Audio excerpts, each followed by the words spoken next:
الحمد لله نحمده ونستعينه ونستغفره ونؤمن به ونتوكل عليه ونعوذ بالله من شرور أنفسنا ومن سيئات أعمالنا من يهده الله فلا مضل له ومن يضلل فلا هادي له وأشهد أن لا إله إلا الله وحده لا شريك له وأشهد أن محمدا عبده ورسوله أما بعد فإن خير الحديث كتاب الله وخير الهدي هدي محمد صلى الله عليه وسلم وشر الأمور محدثاتها وكل محدثة بدعة وكل بدعة ضلالة وكل ضلالة في النار. أعوذ بالله من الشيطان الرجيم. بسم الله الرحمن الرحيم. والليل إذا يغشى والنهار إذا تجلى وما خلق الذكر والأنثى إن سعيكم لشتى فأما من أعطى واتقى وصدق بالحسنى فسنيسره لليسرى وأما من بخل واستغنى وكذب بالحسنى فسنيسره للعسرى. محترم حاضرین، انسان فطری طور پر یہ چاہتا ہے کہ وہ زندگی کے ہر مرحلے میں کامیابی حاصل کرے، اور ایک مسلمان جو آخرت پر ایمان رکھتا ہے اور یہ جانتا مانتا ہے کہ اس زندگی کے بعد ایک دائمی زندگی ہوگی جس میں اس دنیا کے اعمال عقائد کی بنیاد پر حساب و کتاب ہوگا اور انسان کی زندگی طے ہوگی کہ وہ عذاب والی ہوگی یا انعام والی، یعنی جنت یا جہنم. ظاہر سی بات ہے کہ صاحب ایمان جب ایمان کی روشنی میں اس پر بات کرتا ہے، غور کرتا ہے، تو وہ یہ ترجیح دیتا ہے کہ وہاں کی کامیابی زیادہ ضروری ہے. اس دنیا کے نشیب و فراز تو امتحان کا حصہ ہے، کبھی اچھائی کبھی برائی، کبھی خوشحالی کبھی بدحالی. یہ اس زندگی کی ایسی حقیقت ہے جس سے کسی کو چھٹکارا اور مفر نہیں ہے. یہ زندگی تو اسی طریقے سے کٹنی ہی ہے کہ جہاں دکھ بھی ہوں گے، صدمے ہوں گے، پریشانیاں ہوں گی. اس کے باوجود ہر انسان اپنے اور اپنے اہل خانہ کے لیے کامیابی چاہتا ہے. یہ چاہتا ہے کہ اس کو ترقی ملے، اس کے جو دنیا کی پریشانیاں ہیں، فتنے اور مصائب ہیں، اس سے محفوظ رہے اور اس دنیا کے بعد بھی کامیابی ملے. تو یہ کامیابی چاہتے سب ہیں، لیکن کیا ہمیں اپنی کھلی آنکھوں سے بھی دیکھیں کامیابی کے راستے پر چلتے ہوئے سب نظر آتے ہیں؟ وہ چیزیں بعض ایسی ہیں جس کے بارے میں انسان کو یہ پریشانی ہو سکتی ہے کہ کون سی بات صحیح ہے، یہ راستہ درست ہے یا یہ راستہ درست ہے. انتخاب میں یا علم کے اعتبار سے اسے معلومات نہ ہو کہ صحیح راستہ کون سا ہے. جن راستوں کے بارے میں پتہ ہے کہ یہ صحیح ہے یہ غلط ہے، وہاں بھی ہم اپنے آنکھوں سے دیکھتے ہیں کہ بہت سارے لوگ غلط راستے پر چل رہے ہیں، جانتے بوجھتے غلط راہ پر چل رہے ہیں، جانتے ہیں کہ یہ گناہ ہے، یہ اللہ کی ناراضگی کا راستہ ہے. اس پر چلنے اور اس سے واپس نہ آئیں تو ناکامیابی مقدر ہے، پھر بھی اسی راستے پر چلتے ہوئے نظر آتے ہیں. اور جو لوگ بہت سے ایسے ہیں، ہم اور آپ نیکی کا راستہ جانتے ہیں، سمجھتے ہیں کہ یہ دین ہے، یہ توحید ہے، یہ سچائی کا راستہ ہے، چلنا چاہتے ہیں لیکن چلتے نہیں ہیں. ہمیں معلوم ہے غیبت چغلی صحیح نہیں ہے لیکن روز کرتے ہیں. ہمیں پتہ ہے کہ نماز فرض ہے اور اس کی کیا کیا فضیلتیں ہیں، اسے اس کے ارکان کے ساتھ اس کی اقامت کو انجام دیا جائے تمام پابندیوں شروط کے ساتھ میں، تو زندگی اور آخرت کے بڑے فائدے اس سے جڑے ہوئے ہیں. لیکن ان سب چیزوں کو جانتے ہوئے بھی ہم اپنی طبیعت کو اس کے لیے آمادہ نہیں پاتے ہیں. ہمارے لیے بہت سارے لوگوں کے لیے نیکی کا راستہ مشکل نظر آتا ہے، برائی کا آسان. اور جو نیکی کے راستے پر چلتے ہیں ان کے لیے اللہ تبارک و تعالیٰ نیکی کا راستہ آسان بنا دیتا ہے، برائی کا مشکل.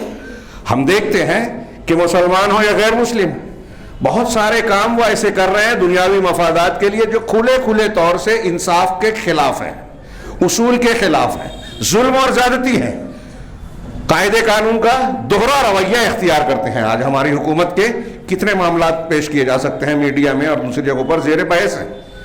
کچھ لوگ کہتے ہیں، بہت سارے لوگ ڈرتے ہیں، کہہ بھی نہیں پاتے. ہمارے اپنے معاملات میں، مسلمانوں کی الگ الگ جماعتوں میں، آپ اپنے گھروں میں جھانکیں تو یہ بات نظر آتی ہے کہ بہت سے کام جو ہم جانتے ہیں کہ یہ غلط ہے، سودی لین دین حرام ہے، ہمارے سماج میں کامن ہے، زنا بدکاری بے حیائی کوئی اچھا نہیں سمجھتا، لیکن اس کو وقت کی ضرورت، عمر کا تقاضا، ماحول کی ضرورت، اور پھر آج کر لیں گے کل توبہ کر لیں گے، ایسے فلسفوں کی روشنی میں اس کے لیے راستے کھول دیے گئے۔ دوسرے تیسرے نکاح کو برا سمجھ لیا گیا جو جائز ہے، زنا کا راستہ آسان قرار دیا جو ناجائز ہے۔ برائی کا راستہ ہمارے سماج میں آسان دکھائی دیتا ہے، برائیاں آسان ہیں، نیکیاں مشکل ہیں۔ نیک راستے پہ چلنے والا زیادہ پریشان حال نظر آتا ہے کہ اسے حرام روزی سے بچنا ہے، حرام کام سے بچنا ہے، جائز کو اختیار کرنا ہے، اور جائز راستے پر چلتے ہوئے تعاون کی قلت ہے۔ نیکی کو کوئی پوچھنے کو تیار نہیں ہے کیونکہ وہاں فائدہ نظر نہیں آتا۔ دنیا کے ہر انسان کا، یہاں تک کہ شادی بیاہ اور لین دین کے معاملات میں بھی یہ دیکھا جاتا ہے کہ دنیاوی اعتبار سے فائدہ مند کون سا ہوگا۔ یہ جو صورتحال ہے کہ نیکیوں کو جان کر بھی ہم آمادہ نہیں ہوتے، برائیوں کو جان کر بھی اس کو اختیار کرتے ہیں، اسے ہم اور آپ کیا سمجھتے ہیں؟ میں نے قرآن کی چند آیتیں پڑھی، اس کی روشنی میں دیکھیے کہ یہ تیسیر اور تعسیر، تیسیر آسان بنانا، تعسیر مشکل بنانا کا اللہ رب العالمین کا ضابطہ اور اصول اس میں بتایا گیا ہے۔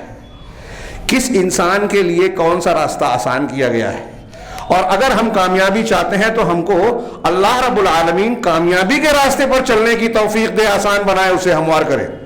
اس کے لیے ہمیں کیا کرنا چاہیے؟ دونوں پہلو سامنے رکھیے، اور اس تناظر میں یہ قرآن کی جو آیتیں میں نے پڑھی، اس کی مختصر سی تفسیر جمعہ کے خطبے کے مختصر وقت میں آپ غور کریں کہ ہمارے گھر سے لے کر سیاسی سماجی حالات میں کئی چیزیں ایسی ہم دیکھ رہے ہیں۔ ہمارے خلاف ظلم ہو رہا ہے، ماحول بنایا جاتا ہے، اس پر لوگ سیاسی روٹیاں سیک رہے ہیں، مسجد کی جگہ چھین لی گئی، اس کے تعلق سے ایک طرف کہا جاتا ہے کہ یہ قانون کی خلاف ورزی تھی، دوسری طرف اس کو توڑنے والوں کو پہلے غائب کیا گیا اور اب انہیں ہیرو بنا کر پیش کیا جا رہا ہے۔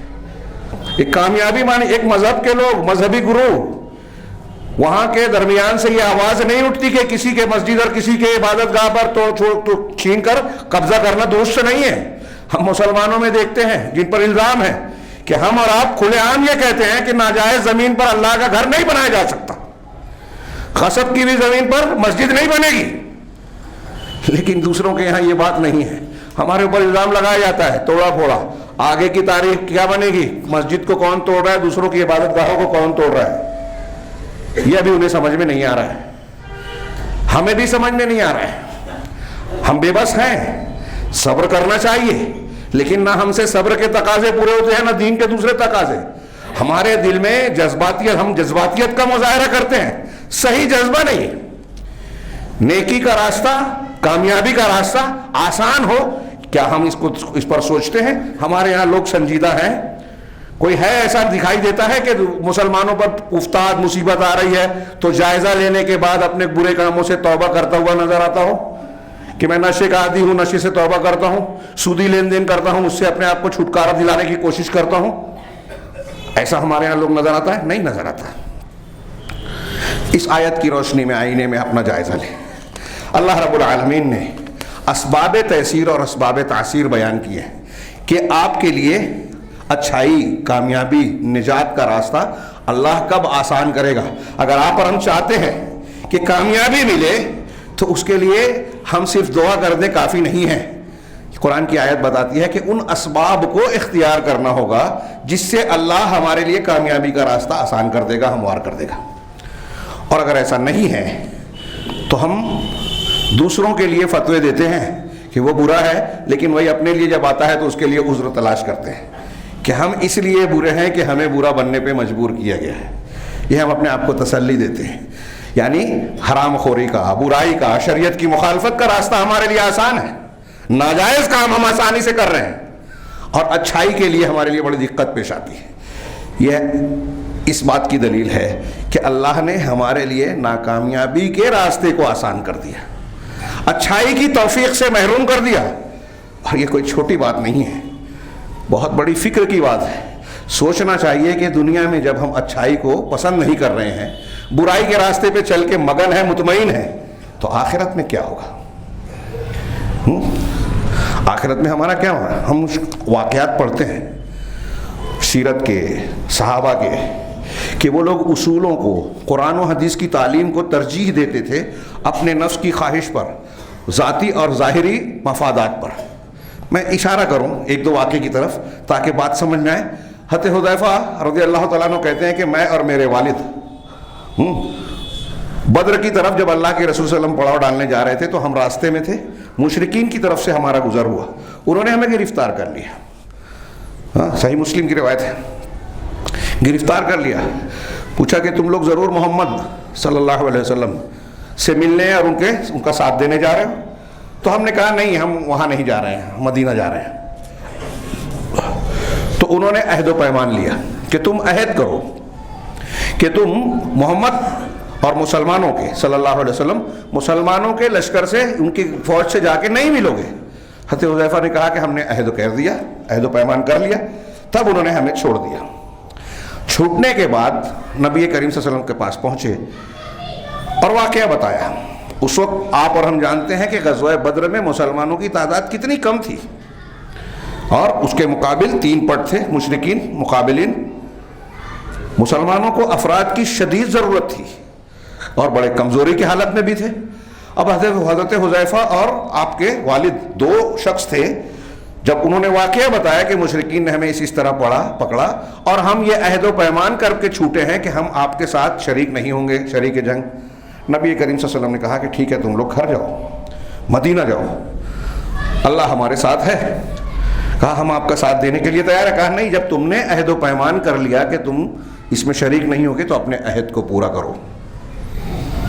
غور کر رہے ہیں آپ؟ اللہ کے رسول صلی اللہ علیہ وسلم کہہ رہے ہیں اپنے عہد و پیمان کو پورا کرو۔ کن حالات میں؟ جبکہ ساتھ کی شدید ضرورت ہے، دنیاوی اور ظاہری اعتبار سے مسلمان کمزور ہیں، قوت کی ضرورت ہے۔ اب اپنے آپ کو دیکھیے کہ آج کے حالات میں ہم کو اور آپ کو ایسا مرحلہ جب پیش آئے گا تو ہمارا فیصلہ کیا ہوگا؟ میں نہیں سمجھتا کہ کوئی بڑے سے بڑا ذہین، دانشور، روحانیت اور ایمان والا بھی یہ کہے گا کہ ہم وہ فیصلہ کریں گے جو رسول اللہ صلی اللہ علیہ وسلم نے کیا۔ روز کی زندگی میں دیکھ لیجئے، ہم زبانی بولتے ہیں، بولیں گے، ایسا کرتا کوئی نہیں۔ نبی کریم صلی اللہ علیہ وسلم نے جو فیصلہ کیا وہ فیصلہ ہم کریں گے۔ صلح حدیبیہ ہو رہی ہے، صلح لکھی جا رہی ہے۔ جو شخص لکھنے آیا ہے سہیل بن عمرو، جو تحریر تیار کروا رہا ہے، ابھی لکھی جا رہی ہے تحریر، خود اس کا بیٹا کفار مکہ کے چنگل سے نکل کر فرار ہو کے آتا ہے کہ میں قید میں تھا، بھاگ کر آیا ہوں، مجھ کو لوگ ستا رہے تھے، بہت مارا پیٹا، اور میں نے اسلام قبول کیا اس جرم میں۔ ابھی تحریر پر دستخط نہیں ہوئی ہے، معاہدے پر فائنل نہیں ہوا ہے، بات چیت صرف ہو رہی ہے اور ہو چکی تھی۔ سہیل بن عمرو نے کہا کہ یہ میرا بیٹا ہے، مسلمان ہو کے آیا ہے، آپ اسے لوٹائیں، کیونکہ صلح میں یہ لکھا ہوا تھا، شک تھی کہ جو مسلمان ہو کر آپ کے پاس آئے گا اسے ہمارے پاس واپس لوٹانا ہوگا، اور جو آپ کے درمیان سے کوئی کفر و شرک کے راستے پر واپس لوٹ کر آتا ہے، مکہ والوں سے ملتا ہے، تو ہم اسے واپس نہیں لوٹائیں گے۔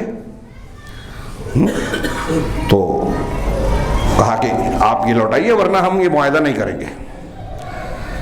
مسلمان بگڑ گئے شدت کے ساتھ، سارے صحابہ کرام جوش میں آ گئے کہ ہم عمرو کو، ابو جندل کو واپس نہیں لوٹائیں گے، وہ مسلمان ہو کے آئے ہیں، ہمارے بھائی بن گئے ہیں، ان کے ساتھ ظلم زیادتی ہوئی ہے، ہمیں ان کا ساتھ دینا چاہیے۔ ظاہر سی بات ہے، ایمان کی بنیاد پر محبت پیدا ہوئی۔ لیکن باپ نے کہا کہ اگر اسے لوٹاؤ گے نہیں تو معاہدہ کینسل ہو جائے گا۔ نبی کریم صلی اللہ علیہ وسلم نے کہا کہ انہیں واپس لوٹاؤ۔ صحابہ کرام کا جو ظاہری تھا، ابھی معاہدہ طے نہیں ہوا، اس بنیاد پر وہ کہہ رہے تھے، یہ درست تھا، لیکن اللہ کے نبی صلی اللہ علیہ وسلم کا فیصلہ بعد میں کئی اعتبار سے معلوم ہوا کہ وہ زیادہ بہتر تھا۔ ایسے ہی ہماری زندگی میں بہت سارے مراحل، واقعات میرے دماغ میں اور آ رہے ہیں کہیں، لیکن وقت نہیں بچے گا آیت کی تشریح کا، کہ آپ غور کیجئے کہ صحابہ اور اللہ کے رسول صلی اللہ علیہ وسلم کے زمانے میں ایسے جب مرحلے پیش آتے تھے کہ بظاہر دنیا کے، ہمارے نفس کے اور دنیاوی فائدے کے اعتبار سے ایک فیصلہ، اور اللہ اور رسول کی تعلیمات کا فیصلہ دوسرا ہے، اصول کی پابندی کرے تو ہمارے اپنے جو پسند ہے، ہماری اپنی چاہت ہے، اس کو قربان کرنا پڑ رہا ہے۔ لیکن اللہ کے رسول صلی اللہ علیہ وسلم اور صحابہ کرام نے یہی بتایا کہ اپنی چاہت، اپنے مفاد، اپنی ترجیح کو رد کیجئے، اور زندگی کے ہر معاملے میں ہمارے سامنے یہی ہے، سوال ہے کہ ہم کس کو ترجیح دے رہے ہیں؟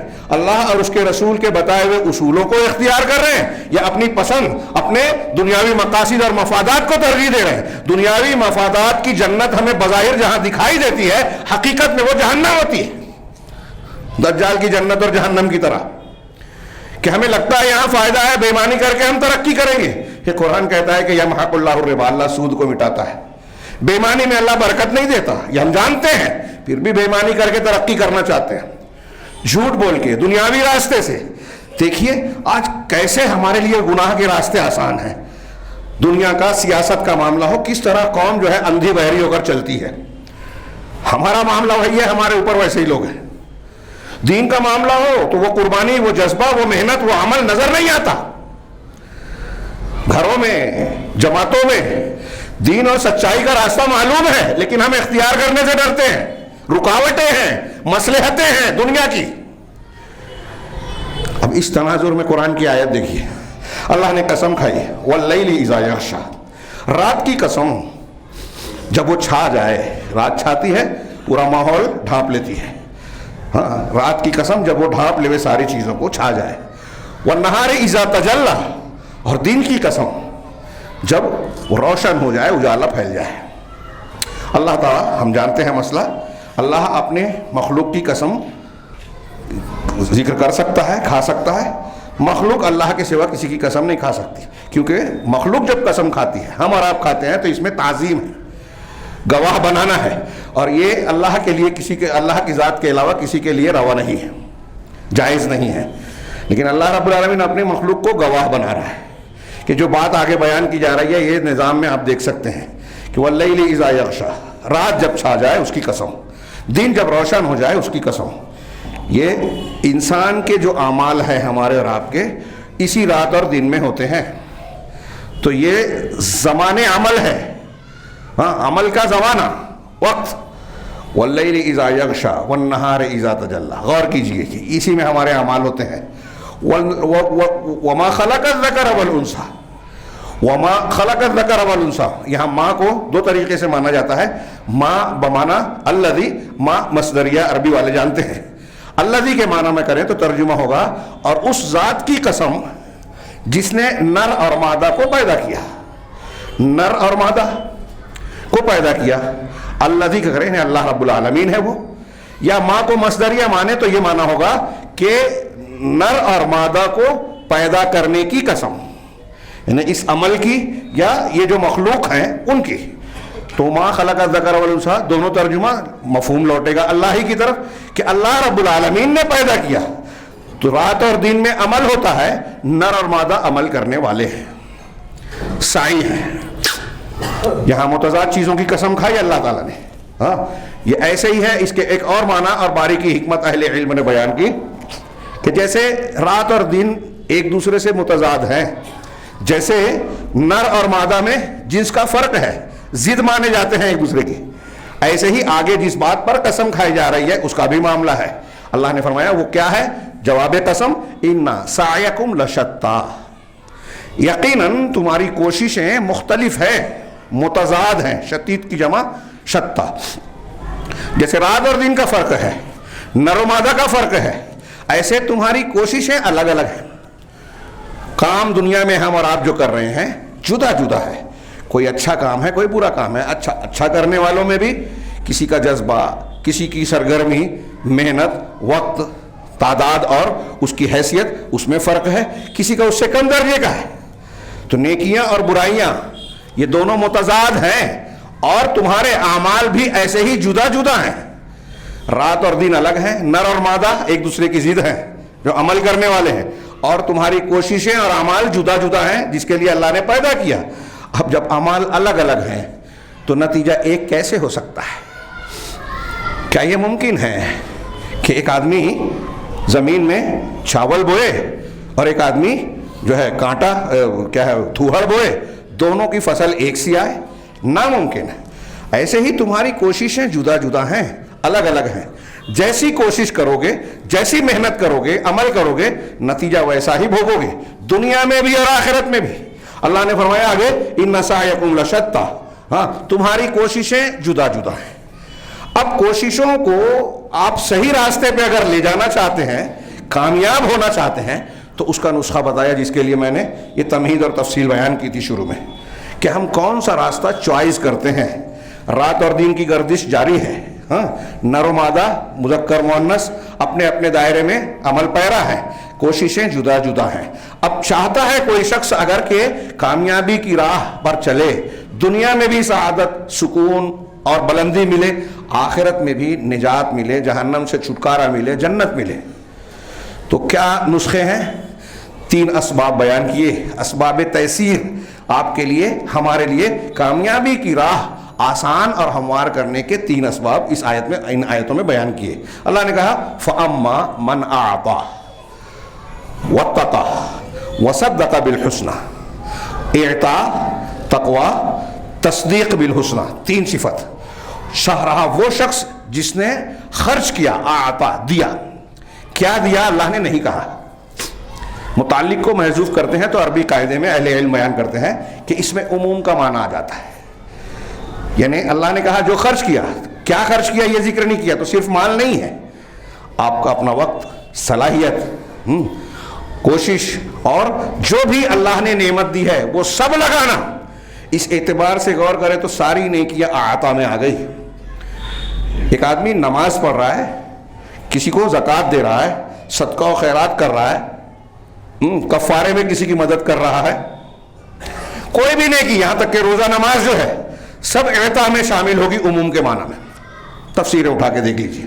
فَأَمَّا مَنْ أَعْطَى، کچھ لوگ کہتے ہیں جس نے مال خرچ کیا، جس نے مال خرچ کیا، فَأَمَّا مَنْ أَعْطَى، مال خرچ کرنا بھی اللہ کے راستے میں صحیح جذبے کے تحت مال خرچ کرنا ایک نیکی ہے، اور انسان کے نیک ہونے کی ایک علامت ہے۔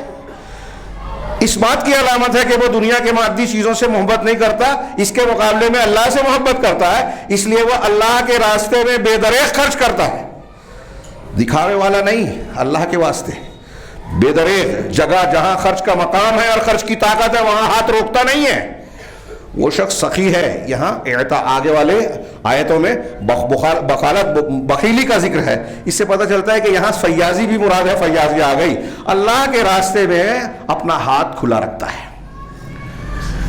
اللہ کی خوشنودی چاہتا ہے، وہ نہیں جو بخیلی کرے، وہ نہیں جو خرچ کرے تو دکھاوا کرے، شہرت چاہے، فوٹو چھپوائے، تاریخ میں درج ہو جاؤں میں۔ فَأَمَّا مَنْ أَعْطَى، جو اللہ کے راستے میں اللہ واسطے خرچ کرتا ہے، وَاتَّقَى، اور تقوی اختیار کرتا ہے۔ تقوی یعنی یہاں خصوصی معنی اگر اعطا کا ساری نیکیاں کریں تو تقوی کا معنی ہوگا گناہوں سے بچتا ہے، معاصی اور اللہ اور اس کے رسول کی نافرمانی سے اپنے آپ کو بچاتا ہے۔ تقوی کا یہ معنی ہم بار بار پڑھتے سنتے ہیں کہ جب لفظ تقوی بولا جاتا ہے تو شریعت کی پابندی مراد ہوتی ہے، عمومی معنی میں، کہ آپ کو اللہ، ہم کو اللہ اور رسول نے جو حکم دیا ہے اس پر عمل کرنے کی، اپنی طاقت کے مطابق کوشش کرنا، عمل کرنا، اور جن چیزوں سے منع کیا ہے اس سے رک جانا۔ تو تقوی اختیار کرے، گناہ سے بچے، وصدق بالحسنى، اور جس نے تصدیق کی، تیسری صفت، خرچ کیا، تقوی اختیار کیا، نیکیاں کیا، گناہ سے بچا، اور حسنہ کی تصدیق کیا، مطلب ایمان اور معرفت بھی اس کی مضبوط ہے، تصدیق کرنا دل سے ہوتا ہے۔ الحسنہ کی تشریح کہی کی علماء نے کئی تشریح کی ہے۔ حسنہ کا ایک معنی حضرت ابن عباس رضی اللہ تعالیٰ عنہ کے قول کے مطابق کہ جب خرچ کرتا ہے تو یہ یقین رکھتا ہے کہ اللہ اس کا بدلہ دے گا، بدلہ دے گا اللہ تعالیٰ۔ ہمارے یہاں جیسے ہم خرچ کرتے ہیں، ارے دے دیں گے تو ہماری ضرورت کیسے پوری ہوگی، گویا ہم کو زبان سے کہیں نہ کہیں، ذہن و دماغ میں، شعور لاشعور میں یہ بات ہے کہ اللہ کے راستے میں دے دینے سے پیسہ ختم ہو جائے گا، چلا جائے گا۔ کہ اللہ کے رسول صلی اللہ علیہ وسلم نے فرمایا کہ ہر روز صبح میں 2 فرشتے آسمان سے اترتے ہیں اور کہتے ہیں اللہ سے، اللہم اعطِ منفقا خلفا، اے اللہ تیرے راستے میں جو خرچ کرنے والے ہیں نا ان کو بہتر بدل دے، یعنی جو خرچ کرے گا اس کو اور پیسہ ملے گا۔ آپ اگر دولت مند بننا چاہتے ہیں تو اس کا ایک طریقہ یہ بھی ہے کہ دولت کو اللہ کے لیے خرچ کریں، جو کم ہے وہ خرچ کریں گے اللہ اور دے گا، یہاں دے گا، یہاں کم دے گا، ضرورتیں پوری کرے گا، آخرت میں اس کا بدلہ بھی ملے گا۔ تو اللہ فرشتے دعا کرتے ہیں دینے والے کو اللہ بدل دے، وہ آتے کیا ہے ممسکن تلفا، اور جو روکتا ہے اپنا ہاتھ باندھ کے رکھتا ہے، بخیلی کرتا ہے، اس کے مال کو تباہ کر دے۔ بخیلی سے مال تباہ ہوتا ہے، بچتا نہیں ہے۔ ہمارے یہاں لوگ الٹا ہے، دیکھیے کون سی چیز آسان ہے ہمارے لیے۔ تو اللہ تبارک و تعالیٰ نے جو دیا ہے اس کو خرچ کرتا ہے، تقوی اختیار کرتا ہے اور حسنہ کی تصدیق کرتا ہے۔ تو حسنہ کا ایک معنی یہ بیان کیا، دوسرا عمومی معنی کہ مکافات عمل کا، تیسرا ایک معنی کیا علماء نے کہ لا الہ الا اللہ کی تصدیق کیا۔ میرے ہاتھ میں شیخ عبدالرزاق کے خطبے کے کاغذات ہیں، اس میں انہوں نے اسی کو ترجیح دی ہے کہ جو لا الہ الا اللہ کی تصدیق کرے اس کو اور اس کے تقاضے کو مانے۔ آگے ہے اہل حدیثوں کے تعلق سے لوگوں کو شکایت ہوتی ہے کہ یہ توحید کرتے ہیں، لا الہ الا اللہ کو کہیں سے بھی لے کے آ جاتے ہیں۔ جی ہاں، قرآن حدیث بیان کرتا ہے تو ہم کو بھی بیان کرنا ہے، اور لا الہ الا اللہ ہمارے دین کی بنیاد ہے، جنت کی کنجی ہے، اور ساری عمارت دین کی اسی پہ کھڑی ہوتی ہے۔ یہ صحیح نہیں ہے تو ایک آدمی حلال خور نہیں ہو سکتا، یہ صحیح نہیں ہے تو سود خوری سے بچ نہیں سکتا، یہ صحیح نہیں ہے تو آدمی اپنے ماں باپ کا اچھا فرما بردار نہیں ہو سکتا، اخلاقیات درست نہیں ہو سکتے، یہ صحیح ہوگا تو سب درست ہوگا۔ یہ ابھی سمجھنے میں کچھ لوگوں کو سال لگیں گے، بعض لوگ شاید سمجھ سے محروم ہوں گے اگر اللہ نے توفیق نہیں دی۔ تو تصدیق بالحسنہ کا ایک معنی یہ کہ لا الہ الا اللہ کی تصدیق کرے۔ ایک معنی کیا کہ جنت، صاحب اضواء البیان علامہ شنقیطی کی تکمیل کرنے والے شیخ حماد وغیرہ نے اسی کو ترجیح دی ہے کہ صدق بالحسنہ کا مطلب یہ کہ جنت کی تصدیق کرے۔ جنت کی تصدیق کرنے میں بقیہ سارا معنی آ جاتا ہے، کیونکہ اگر آپ جنت کو مانتے ہیں تو جنت کس کو ملے گی؟ جو نیکیاں کرے گا۔ تو پہلا معنی جو کہا کہ نیکی کا بدلہ ملے گا، خرچ کرنے کا عوض ملے گا جنت کی شکل میں، وہ بھی آ گیا۔ لا الہ الا اللہ کو معنی کریں تو لا الہ الا اللہ جو نہیں مانے گا وہ جنت میں آئے گا ہی نہیں۔ جنت میں وہی جائے گا جو لا الہ الا اللہ کو مانے گا، اس کے تقاضے اور شروط کو جانے گا، اس کو پورا کرنے کی پوری کوشش کرے گا، اس کے بغیر آدمی جنت میں جا ہی نہیں سکتا۔ تو جو جنت کی تصدیق کرے، یہ جو بھی معنی مانے، یہ تین صفات پر غور کیجئے۔ اہل علم نے بیان کیا کہ ان تین چیزوں میں اللہ تبارک و تعالیٰ نے گویا بندوں پر، ہمارے اور آپ کے اوپر جو چیزیں عائد کی ہے شریعت کی شکل میں، وہ جامع انداز میں پوری کی پوری دین کی چیزیں آ گئی۔ اب جو شخص یہ کام کرے گا، خرچ کرے گا، تقوی اختیار کرے گا یعنی نیکیاں کرے گا، برائی سے بچے گا، اور جو تصدیق کی چیزیں ہیں لا الہ الا اللہ اور ایمان بالغیب سے متعلقہ ساری چیزیں اس میں آ گئی۔ کچھ لوگوں نے یہ بھی کیا کہ ایمان بالغیب کی جتنی چیزیں ہیں جو ہمیں ماننا ضروری ہے، لا الہ الا اللہ کے ضمن میں ساری چیزیں آتی ہیں، ان سب کی تصدیق کرے، سچا مانے کہ اللہ اور رسول نے کہا ہے تو میرا یقین ہے۔ تقدیر پر ایمان، رسولوں پر ایمان، فرشتوں پر ایمان، جنت و جہنم پر ایمان، آخرت پر ایمان، یہ اللہ پر ایمان کے ضمن میں سب شامل ہے۔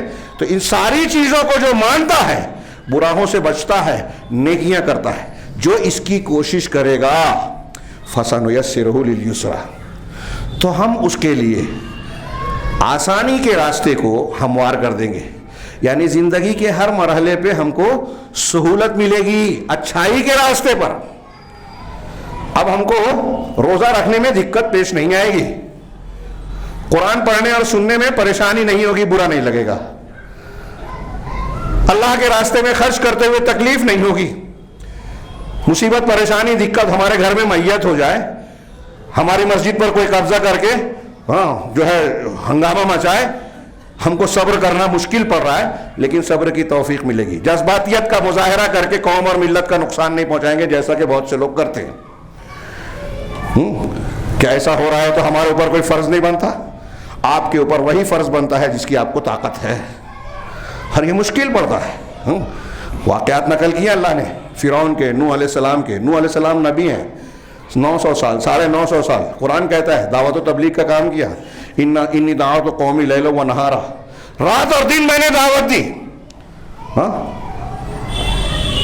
انی دعوت قومی لیلا و نہارا وانی کلما دعوتهم لتغفر لهم جعلوا اصابعهم في آذانهم واستغشوا ثيابهم واصروا واستكبروا استكبارا۔ پڑھیے اس کی سورہ نوح اور دوسری جگہوں پر کہ میں دعوت دیتا ہوں، جب بھی کہتا ہوں تو آپ کانوں میں انگلیاں ڈال لیتے ہیں، کپڑے ڈال کے ڈھانک لیتے ہیں اپنے آپ کو، اور گناہوں پر اصرار کرتے ہیں، تکبر کرتے ہیں، اکڑ جاتے ہیں۔ فقلت استغفروا ربکم، میں نے ان سے کہا کہ اپنے پروردگار سے معافی مانگو، تب مغفرت طلب کرو، انہ کان غفارا، وہ بہت غفار ہے، معاف کرنے والا۔ ہم پورا قصہ وہاں وہ بیان نہیں، تذکرہ آ گیا، میں یہ بتانے کے لیے کہ آپ اور ہم سمجھتے ہیں کہ یہ بزدلی ہے، یہاں یہ ہے یہاں وہ ہے، اور پھر غلط قدم اٹھانے پر لوگ اکساتے ہیں، ہم اس کے راستے پر چل پڑتے ہیں، جو مخالفین ہم سے چاہتے ہیں وہی ہم کر بیٹھتے ہیں۔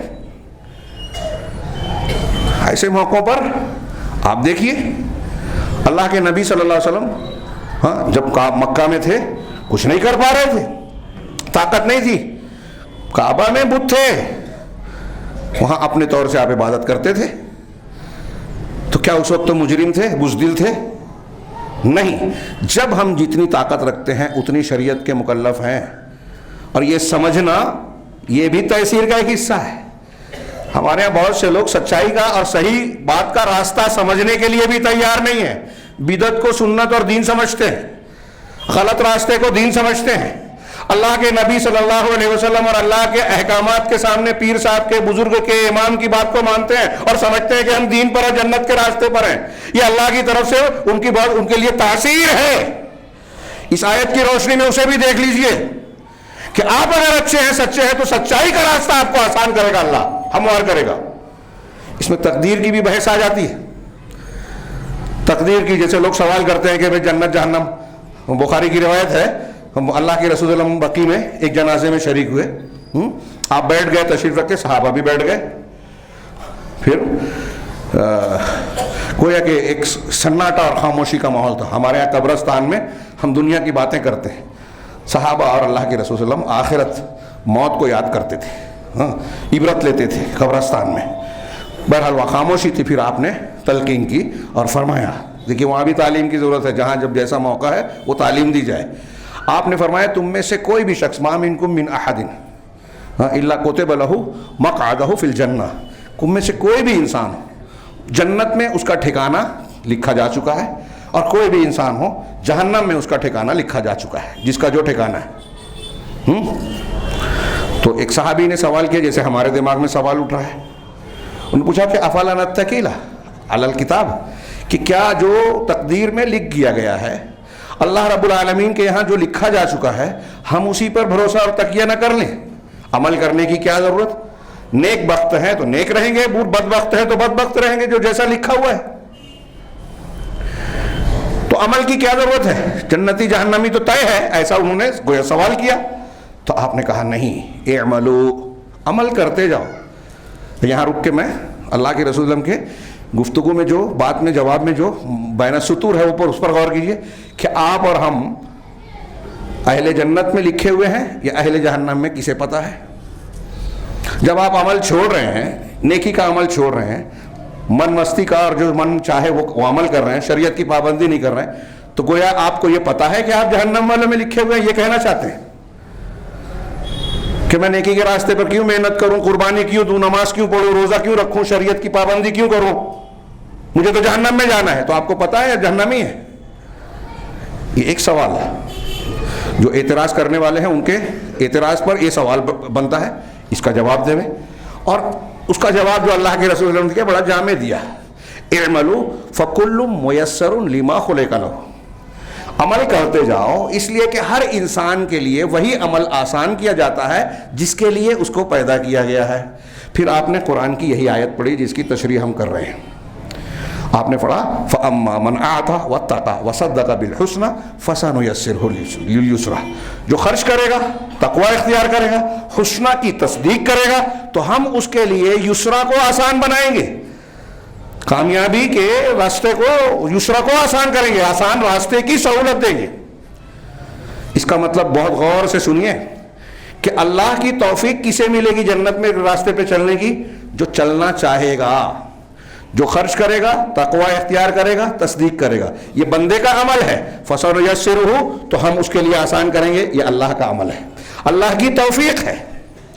مطلب ہماری کوشش جو ہم کر سکتے ہیں وہ لازم ہے، اس پر اللہ کی توفیق ملنے والی ہے۔ ہم جیسا کرنا چاہیں گے، ہماری نیت و جذبہ جیسا ہوگا، اللہ کی طرف سے ویسی توفیق ملے گی. یہ ایک بات. دوسرا، جب ایسا ہے تو اللہ نے لکھا کیوں ہے؟ پہلے سے لکھا اس لیے ہے کہ اللہ رب العالمین کا علم کامل ہے. روافظ کی طرح اگر کوئی عقیدہ رکھتا ہے کہ اللہ کو بعد میں کیا ہونے والا ہے معلوم نہیں ہے، وہ کافر ہے. اللہ کا علم محیط ہے، گھیرے ہوئے ہے ہر چیز کو، ماضی حال مستقبل کی کوئی ایک بال برابر چیز بھی اس کے علم کے احاطے سے باہر نہیں ہے. اس بنیاد پر اس نے قلم کو حکم دیا اور قیامت تک جو کچھ ہونے والا ہے اس نے لکھ دیا. اللہ تعالیٰ نے جیسا بتایا ویسا لکھا. تو یہ اللہ کے علم کی بنیاد. لکھے ہونے کی وجہ سے دماغ میں رکھیے گا، سوال اٹھتا ہے کہ اللہ نے تقدیر میں لکھا ہے اس وجہ سے ایک آدمی برا کام کر رہا ہے. ایسا نہیں ہے. اعتراض یہاں کو یہی پیدا ہوتا ہے. اس کو الٹ دیجئے کہ ابو جہل ہونے والا تھا. ابو جہل ایمان کو قبول کرنے کی صلاحیت اپنے اندر رکھتا ہی نہیں تھا، اس لیے لکھا ہوا تھا اس کے بارے میں کہ وہ ایمان کی توفیق سے محروم رہے گا. اللہ پہلے سے جانتا ہے کہ یہ ایمان لانے والا نہیں ہے، اس لیے لکھا. اللہ پہلے سے جانتا ہے کہ یہ نیکی کرنے والا ہے، اس لیے لکھا. تو علم اللہ کا اس کو مجبور نہیں کر رہا ہے. تقدیر میں لکھنے کی وجہ سے کوئی انسان مجبور نہیں ہو رہا ہے. اور اگر مجبور سمجھتا ہے تو حضرت عمر کی طرف جو منسوب ہے ایک واقعہ کہ ایک چور پکڑا گیا، حضرت عمر نے کہا اس کا ہاتھ کاٹو، ثابت ہو گیا گناہ. تو اس نے چالاکی کی کوشش کی. اس نے کہا کہ امیر المومنین ٹھہریے، آپ یہ بتائیے کہ کیا میری تقدیر میں یہ لکھا نہیں تھا کہ میں چوری کروں گا؟ کہا ہاں. تو کہا ایک ایسی چیز جو میری تقدیر میں لکھی تھی، میں نے چوری کی، لکھا تھا، میں نے چوری کر لی، تو اس پر آپ ہاتھ کیوں کاٹتے ہیں میرا؟ تو حضرت عمر فاروق نے کہا کہ جب تیری تقدیر میں یہ لکھا تھا کہ تو چوری کرے گا اور تو نے کی، تو میری تقدیر میں یہ لکھا ہے کہ تیرا ہاتھ کاٹوں گا تو کاٹنا تو پڑے گا. اب جب آپ ایسا کر رہے ہو اپنے عمل کو، یہ ابلیس کا طریقہ ہے. ہاں، موقع نہیں ہے تفصیل میں جاؤں، عقیدے کی کتابوں میں بڑی دلچسپ بحث ہے. یہ ابلیس کا طریقہ ہے کہ اپنے گناہ کو تقدیر کے سر منڈا جائے، ہاں، اور عذر پیش کیا جائے، بہانہ کیا جائے. مومن کا طریقہ نہیں ہے. مومن کا طریقہ یہ ہے کہ مصیبت پر تقدیر کو بنیاد بنا کے صبر حاصل کرتا ہے کہ اللہ نے جو چاہا کیا، جو چاہا ہوا، معیت ہو گئی، نقصان ہو گیا، پریشانی، اس سے حوصلہ لیتا ہے تقدیر کی بنیاد پر. لیکن جب گناہ ہوتا ہے تو اپنے گناہ پر تقدیر کا سہارا نہیں لیتا، بلکہ گناہ پر توبہ استغفار کرتا ہے. یہ مومن کا طریقہ یہ ہے. تو اس آیت میں گویا تقدیر کے اس پیچیدہ سوال کا بہت بہترین جواب بھی ہے کہ آپ اور ہم جیسا چاہیں گے اللہ ویسی توفیق دے گا. تو پہلے ہماری طرف سے محنت، کچھ حصہ ہمارا ہے، اور پھر توفیق اللہ کی طرف سے. اور یہ جو تقدیر کا یہ ہے، اگر ہم اور آپ جانیں تو دنیا کے معاملات میں یہ آپ سوچ رہے ہیں صرف عقیدے کی بات اس طرح ہے کہ بس سوچنے سمجھنے کی نہیں. کہ آج ہمارے خلاف جو ماحول بنایا جا رہا ہے، جو ماحول بنا ہے، پریشان ہیں ہم، اپنے آپ کو بے بس محسوس کر رہے ہیں، مظلوم ہے، پھر بھی نوجوان بولتے ہیں کہ اتنا ظلم ہو رہا ہے ہم پر، ہمارے ساتھ انصاف نہیں ہو رہا ہے. سوال یہ ہے کہ اللہ رب العالمین کی مدد اور حفاظت کے جو نسخے قرآن و حدیث میں بیان کیے گئے ہیں کہ اللہ کی مدد تمہارے ساتھ اس وقت آئے گی جب ایسا ایسا ہوگا، تو اس کے لائق ہم نے اپنے آپ کو کتنا بنایا؟ کامیابی کے لائق اپنے آپ کو کتنا بنایا؟ یہ قرآن و حدیث اسی ہدایت کے لیے ہے.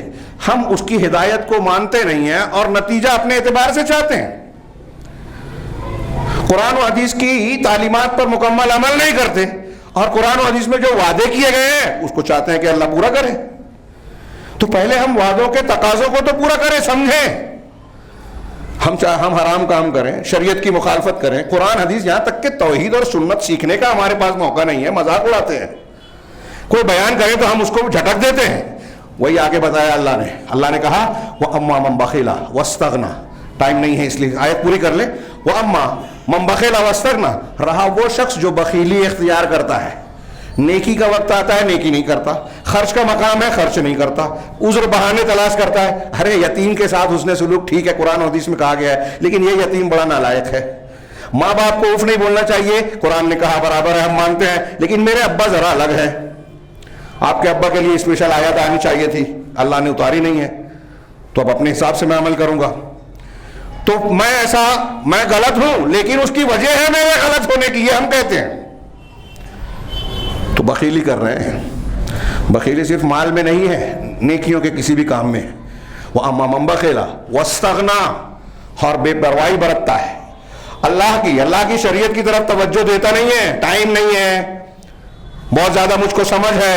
ہمارے اکثر لوگوں کا مزاج یہی ہے، مانے نہ مانے، کہ شریعت سے ہم بے پرواہی برت رہے ہیں.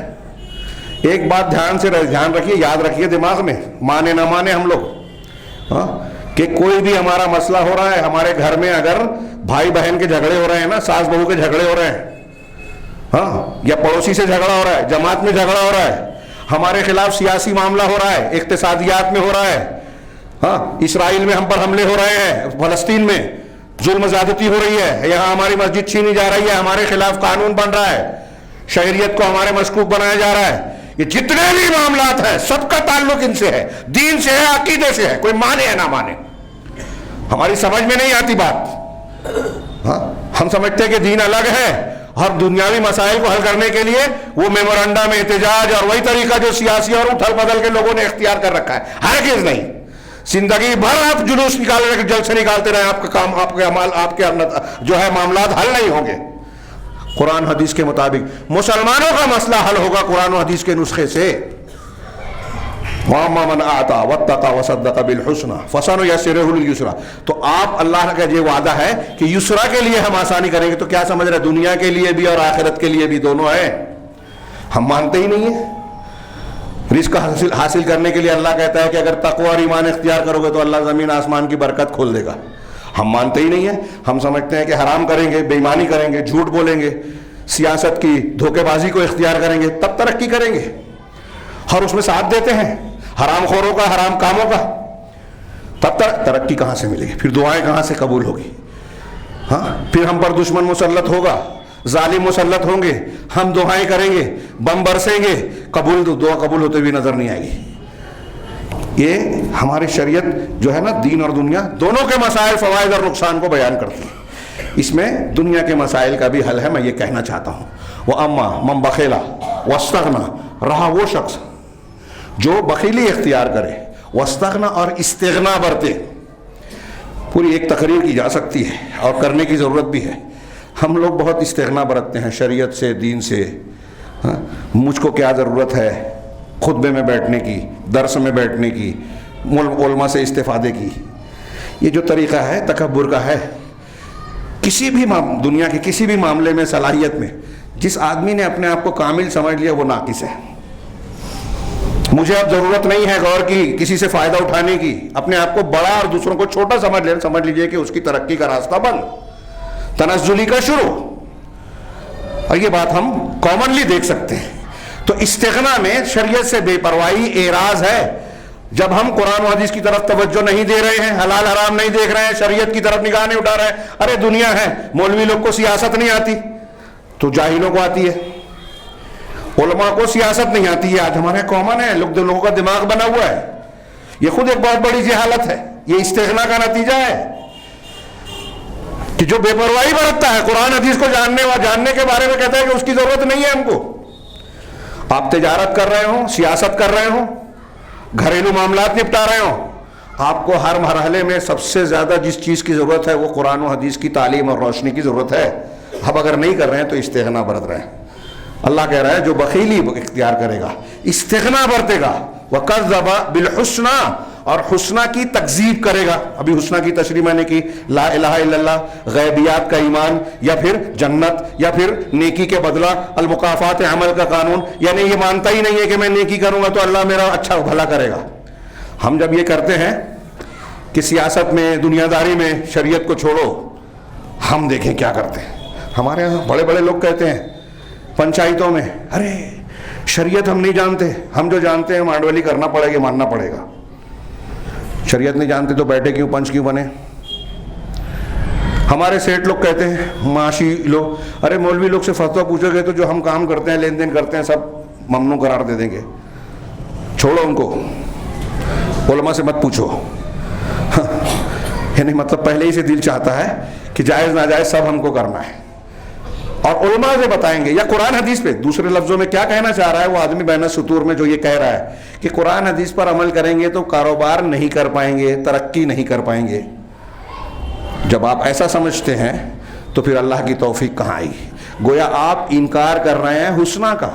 آپ یہ مان رہے ہیں کہ اللہ کہہ رہا ہے کہ نیک کام کرو گے، متقی رہو گے تو اللہ کی مدد ہوگی، اللہ برکت دے گا، اور آپ کہہ رہے ہیں کہ میں دین پر چلوں گا تو برکت نہیں ہوگی، میں ترقی نہیں کروں گا. تو آپ جھٹلا رہے ہو نا اللہ کی بات کو. البیعان بالخیار، ایک خرید و فروخت کرنے والے اختیار رکھتے ہیں معلوم یتفرقا، جب تک جدا نہ ہو جائیں. یہ حدیث بخاری کی. فَإِذَا صَدَقَ فَإِن صَدَقَ، اگر دونوں سچ بولتے ہیں، اپنے مال کے عیب کو ظاہر کر دیتے ہیں، کوئی چیز چھپاتے نہیں ہیں، تو ان کے بیع میں برکت دی جاتی ہے. ترجمہ کر رہا ہوں بخاری کی حدیث کا، اللہ کے رسول کا فرمان ہے. اور اگر وہ دونوں عیب چھپاتے ہیں، وَإِن كَتَمَ، جھوٹ بولتے ہیں، چھپاتے ہیں، تو ان کے بیع کی برکت کو مٹا دیا جاتا ہے. اب ہمارا آدمی یہ عقیدہ رکھتا ہے کہ لین دین میں جھوٹ نہ بولیں، دھوکہ نہ دیں تو ترقی نہیں کریں گے، سودی کاروبار نہیں کریں تو ترقی نہیں کریں گے.